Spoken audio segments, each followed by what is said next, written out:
It's Wednesday, May 4th. My name's Juan Brown. You're watching the Blanco Lirio channel from the New York affiliate office. I've been watching some low clouds and steam rising, obscuring some towers on top of these skyscrapers here in New York City today.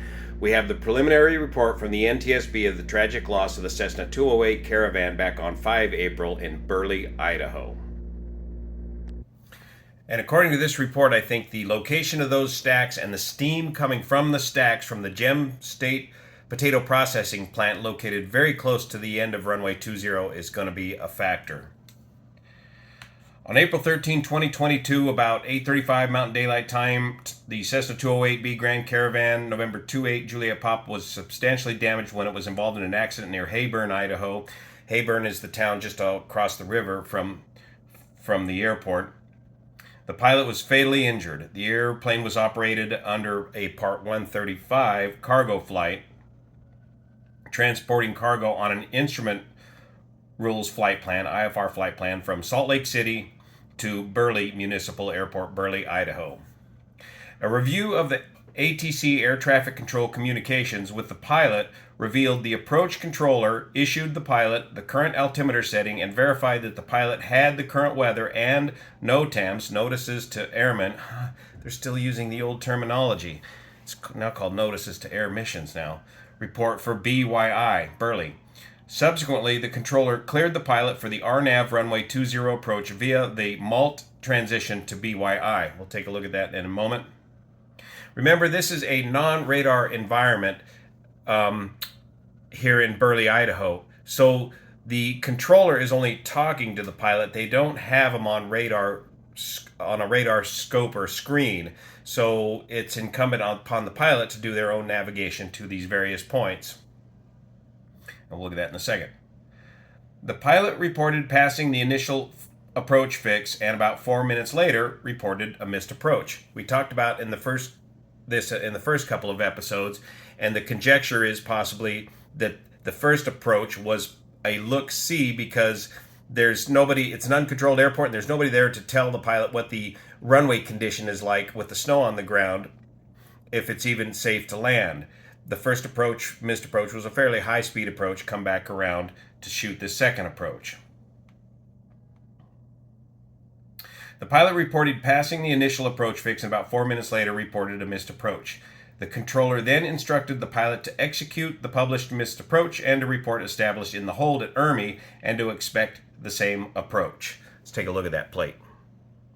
Since I'm away from the studio, I got to do everything by hand here on the cell phone. So here's the RNAV approach, and here is MALT, and here is ERMI. So from MALT to ERMI, and it looks like from here to there, you got to do a procedure turn to get reestablished on the instrument approach. Remember, too, on these RNAV approaches, you don't, well, this is a non-radar environment. You don't get radar vectors. And typically, even if you were in a radar environment, you would still be cleared directly to a waypoint on the instrument approach instead of getting vectored onto the instrument approach. After the pilot reported established at ERMI, the controller cleared the pilot for the approach. About 1 minute later, the controller asked the pilot if she had crossed the initial approach fix. The pilot initially replied negative and then subsequently replied that she had crossed the fix. So we don't know if this is a point of confusion by the pilot or if it's just a matter of because it's a non-radar environment, she had to cross the initial approach fix and then report beyond the initial approach fix.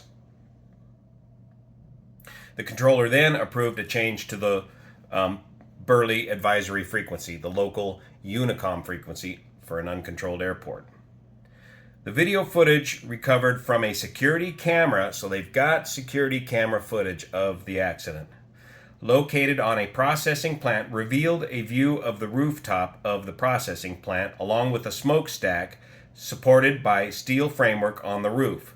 Snow was observed falling. At about 08:32:25, the airplane came into view in a wings level, nose high descent. The airplane subsequently struck the smokestack and fell to the rooftop. According to a witness, so now we got an eyewitness report as well, located about 1/4 of a mile away, he first heard, then observed the airplane descend out of the clouds, then immediately went into a steam cloud, which was produced from a set of 6 smokestacks located on the same roof. The witness heard the engine increase in sound and saw the nose lift before the airplane struck the smokestack and descend to the rooftop. The airplane came to the rest on its right side. Both wings, the propeller assembly, belly pod, and the nose wheel separated from the fuselage. All major components of the aircraft remained on the rooftop. First responders recovered about 40 gallons of jet fuel, which had spilled from both wings, so fuel was not a factor. A special automated weather report for Burley at the time of the accident reported 1 mile visibility, and that was the minimums for the approach, 1 mile. Light snow and mist. Broken layer at 2,300 feet above the ground. Overcast layer at 2,800 feet. Temperature minus 3 degrees. Dew point minus 5. That's that narrow temperature dew point spread. Barometric pressure 2996 inches of mercury. An AirMet, Airman's Meteorological Information Advisory, was active for icing and mountain obscurations in the areas that include Burley, Idaho. The airplane was recovered to a secure facility for further examination. And then the details and the numbers that we already briefed. Now, in the second video I produced on this series of videos on this accident, we showed you just how close, ridiculously close to the end of the runway these stacks are located.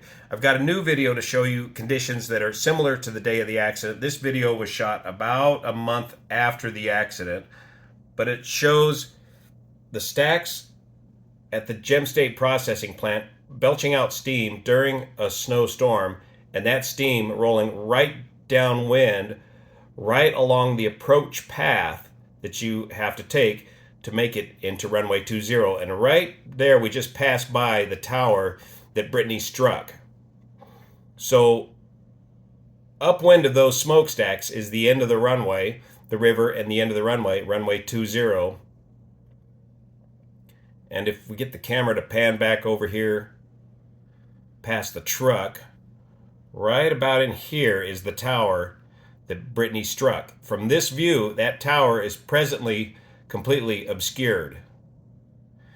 Now stand by. Once he comes back out with the camera, we'll get another view of it as this steam moves around quite rapidly, and the volume of steam that comes out of these stacks changes quite a bit as well. Now you can see the tower that Brittany struck. Now that tower has since been removed, and so only the base of it stands right now in this video. So we don't know how high this steam cloud was at the time of the accident, but what happens to the performance of your aircraft if you get into one of these steam clouds? Are you going to get a lift, like a thermal lift, out of the heat of those stacks, or are you going to experience an extreme change in density altitude with the heat and the humidity emitted by these stacks? Are you going to have a major decrease in performance of your aircraft once you hit this steam? And what about your forward visibility as well, and icing conditions via the wind outside of the front windscreen? Now there's emails dating all the way back to 2016 regarding the location and the construction of these stacks on the Gem State processing plant.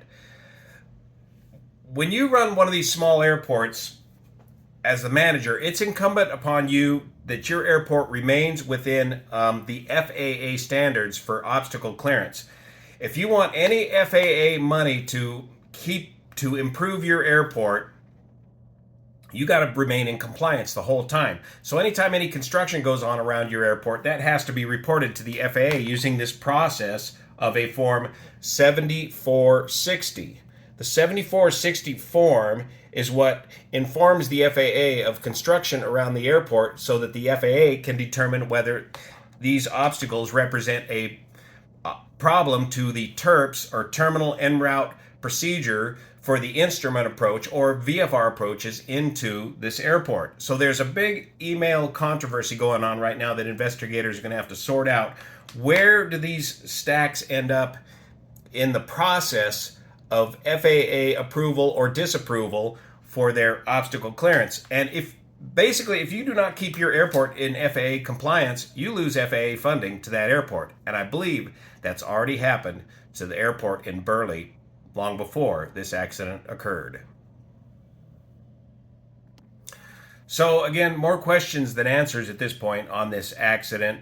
And this brings up the wider question of how many other airports across the airport is there a problem with TERPs, obstacle clearance requirements with the FAA and the local airport, especially coming through COVID as so much work was being done from home, or so many people were not getting this important work done. This is critical infrastructure work that needs to happen all across the country, and the tolerances are very tight, and local land use managers often do not understand these FAA requirements, and these things can easily slip through the cracks and make for a very hazardous situation.